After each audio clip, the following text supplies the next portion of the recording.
Ejercicio número 21. Un cuerpo de 200 newton se desliza por un plano inclinado de 15 metros de largo, 3,5 metros de alto, sin rozamiento. El ejercicio nos pide calcular la aceleración que adquiere. Por lo tanto, lo primero que tenemos que hacer es graficar nuestro problema. ¿Cómo lo hacemos? Bueno, indicamos la altura, que son 3,5 metros, el largo, que son 15 metros. Esto nos da un plano inclinado con un ángulo que aquí llamamos beta y otro que también podría ser aquí que lo podemos llamar alfa. También tenemos nuestro cuerpo y es recomendable dibujar los ejes, el eje X paralelo al plano inclinado y el eje Y perpendicular al plano inclinado.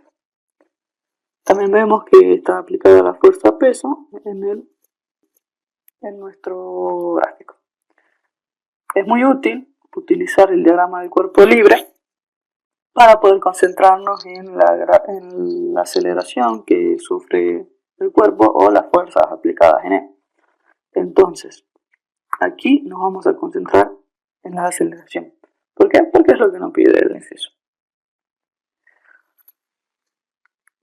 Nosotros vemos, gracias a este gráfico, que el cuerpo solamente se va a poder mover en la dirección de X, no en la dirección de Y, ya que la gravedad va hacia abajo y como va hacia abajo y ahí está el plano inclinado, no se va a poder desplazar en esa dirección. Entonces, para nosotros obtener la aceleración, lo que tenemos que hacer es descomponer la gravedad en la gravedad de la componente del eje X. Por lo tanto, nosotros vemos aquí que tenemos un ángulo beta.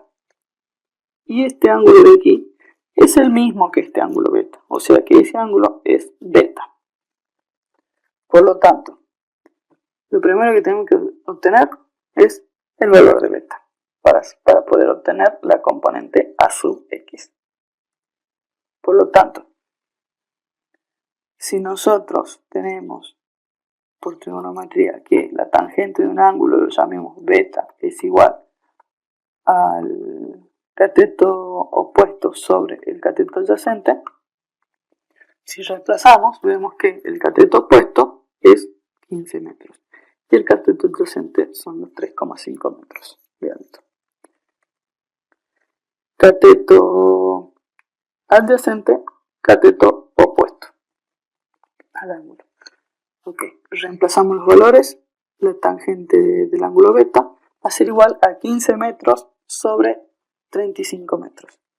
Para obtener el ángulo beta, hacemos el arco tangente de 15 sobre 3,5.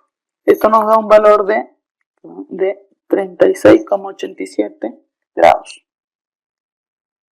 76,87 grados, perdón. Ahora, para obtenerla, ya tenemos el ángulo de este triángulo que se arma junto por la gravedad y la componente X de la misma. Por lo tanto, si nos seguimos basando en la trigonometría de un triángulo rectángulo, sabemos que el coseno de un ángulo, o sea, lo llamamos beta, va a ser igual a el cateto adyacente sobre la hipotenusa. Si vemos en este triángulo, vemos que el cateto adyacente es la componente en X y la hipotenusa va a ser la gravedad. Por lo tanto, cateto adyacente es igual a A sub X y la hipotenusa es igual a la gravedad. Lo reemplazamos y tenemos que el coseno de beta es igual a A sub X sobre gravedad. Pasamos la gravedad multiplicando para hacer el otro miembro y nos queda que A sub X es igual a G por coseno de beta. G son los 10 metros por segundo cuadrado, utilizamos 10 metros y no 9,81 y restas decimales para simplificar un poco los cálculos. Y el coseno de beta, que serían los cosenos de 76,87, que es el ángulo que obtuvimos anteriormente. Esto nos da un valor de 2,27 metros por segundo cuadrado, que sería la aceleración que adquiere nuestro objeto. Inciso B. ¿Qué energía cinética tendrá a los 3 segundos? Nos pide a los 3 segundos, por lo tanto, un dato muy importante es el tiempo, t igual a 3 segundos. Luego, como nos pide la energía cinética, nosotros nos vamos a basar de la fórmula de la energía cinética, que es un medio de la masa por la velocidad al cuadrado. Nosotros sabemos que la masa no la tenemos y la velocidad tampoco la tenemos. Tenemos que obtener esas dos incógnitas.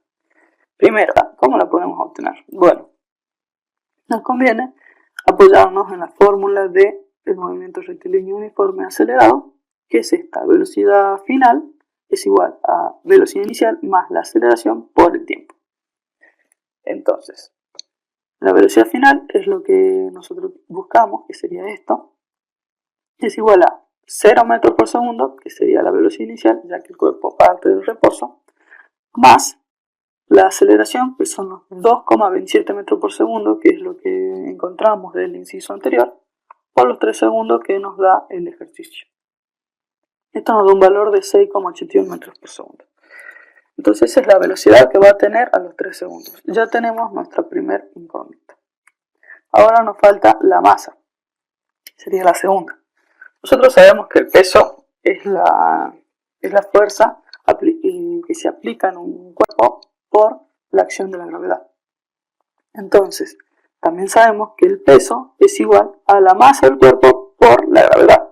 Por lo tanto, si nosotros pasamos la gravedad dividiendo y despejamos la masa, nos da que la masa es igual al peso sobre la gravedad. Nosotros sabemos que el peso de nuestro cuerpo era 200 newton y la gravedad la simplificamos tomando 10 metros por segundo cuadrado. Esto nos da un valor de 20 kilogramos. Ya tenemos masa también. Solamente nos queda reemplazar los valores. Entonces, la energía cinética va a ser igual a un medio de los 20 kilogramos por los 20 kilogramos, que sería la masa, por los 6,81 metros por segundo, que es la velocidad al cuadrado. Esto nos da un valor de 463,76 joules, que es la energía cinética en los 3 segundos. ¿Qué distancia recorrió en este tiempo? Ok. Entonces, una vez más, nos dice que el tiempo va a ser igual a 3 segundos. Entonces, ¿cómo vamos a obtener la distancia que recorrió?